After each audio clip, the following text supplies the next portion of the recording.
crisis and economic depression, small business owners often struggle with making sales and keeping the loyalty of their people, because if you ain't selling, it's hard to pay the bills. On the Ethical Sales Podcast, you will learn new ways to selling ethically and communicating with your people to create more loyalty and getting out of the rut of stress and frustration. When there is plenty of sales, there should be plenty of profits to keep things flowing smoothly and everybody be happy. Welcome back to the Ethical Sales Podcast. My name is Owen. I'm Elias Raber. And I am Matt. So on this episode, we're going to talk about, if you are a roofer, how to not be a roofer and how to become a business owner. And I think this applies in all industries. So often we start a business and we are like the business. We are the roofer. We are the store employee. We stock the shelves. We sell the projects. Sooner or later, if we want to get good at business and grow, we have to become the owner of the company, the owner of the business, instead of just the roofer. And they say the definition of being an entrepreneur is somebody who's willing to work for themselves for 80, 90 hours a week, but not willing to work for somebody else for 40. And oftentimes that's kind of what it comes down to is, we quit that job that we hated so much because we wanted more time freedom, or because we wanted more money, or because we wanted more whatever it was. But the reality of it is, I think many people find themselves putting in a lot more hours than they had before and maybe not even making that much more money. And they find themselves in this rat race or this roller coaster that they can't get off of.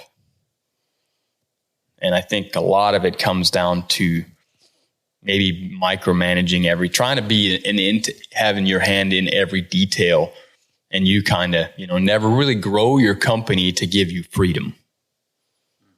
Never really delegate jobs to people that you could just pay somebody a position, to hold that position. I don't know what you value your time at, but there's a lot of things that you might do today as a business owner that you could hire somebody for $15, $20 an hour to do. If you value your time at, $75 an hour, why are you still doing those things? I told somebody the other day, you should get somebody to do that for you. And he said, oh, I couldn't, find anybody that could do it as good as me.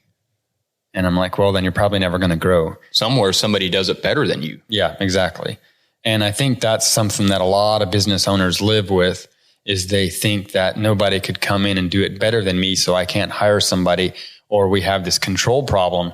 And that all that's going to do is it's going to hinder your growth. I say all the time, you can have control or growth, but you're probably not going to have both. And there's a certain point you can grow a business yourself. If you want a $500,000 business and that's all you care about in a construction business or a roofing business or something, you can probably do that. You're going to be working pretty hard. But if you want to get beyond that point, you're probably going to have to bring people into your company to help you, take care of the little things that maybe you're not that good at. We talked about marketing in the last episode.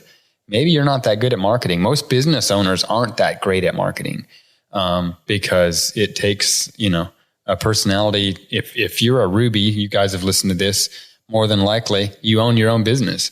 And we might not be that good at marketing. So we need to bring somebody into our company that understands that and helps us and delegates that to them. Think about it like this. Let's say you have a $500,000 company. That company makes you $150,000 a year profit. And you're involved in almost every detail of everything, which requires you to work long weeks.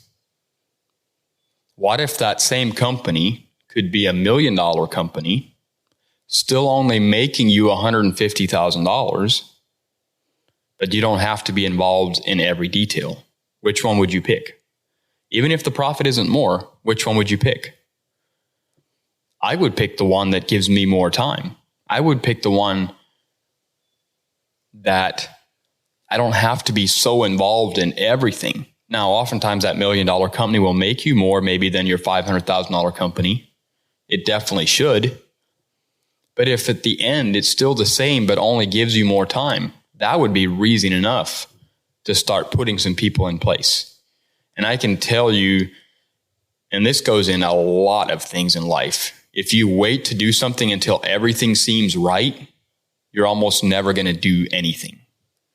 So you have to sometimes take those steps before you feel like you're ready for those steps. And it's only going to be a matter of time. You're going to say, I don't know how I did it without them. So you got to build a team. I mean, that's what we're talking about. You got to get the right people around you. There's little things outside of our business that maybe you need a team to help you with as well. It's the little things, maybe you're still mowing your own grass. You're like, well, I ain't got time to do this. I ain't got time to that. But you take 3 hours a week to mow your own grass. Pay somebody $50 or $75 to come mow your grass every week. And you find that, there's 3 hours right there.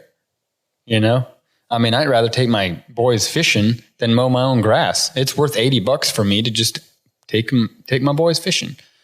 And so there's a lot of little things that you're doing outside of your business that doesn't help you in any way in your life, that you could free up some time and bring people on board to help you do those things. Love it. Build a team, and that can be outsourced, maybe marketing, maybe you hire people or companies that are not in your business, or maybe you need to hire people that you pay as an employee in your company. But build a team, get the right people in the right place. And I think probably later we'll cover what type of people should be in what place, because in sales, you might want certain personality types rather than other personality types, and so on and so forth. Super important. Get the right people around you, help you in all kind of ways in your life, help you free up your time, help your business to grow, and bottom line, probably going to reduce a lot of stress for you, to be real honest with you. So thanks again for listening to this week's episode. Hey, before you leave, let me ask you a question. Have you ever struggled with knowing how to open a conversation? Have you ever struggled with knowing how to close the sale? Elias Raber and his twin brother Matt put together a small booklet titled Simplify the Sale that teaches you how to open conversations and how to close a sale. You can download your copy for free at smarterroofer.com/simplify. Again, download your copy for free at smarterroofer.com/simplify.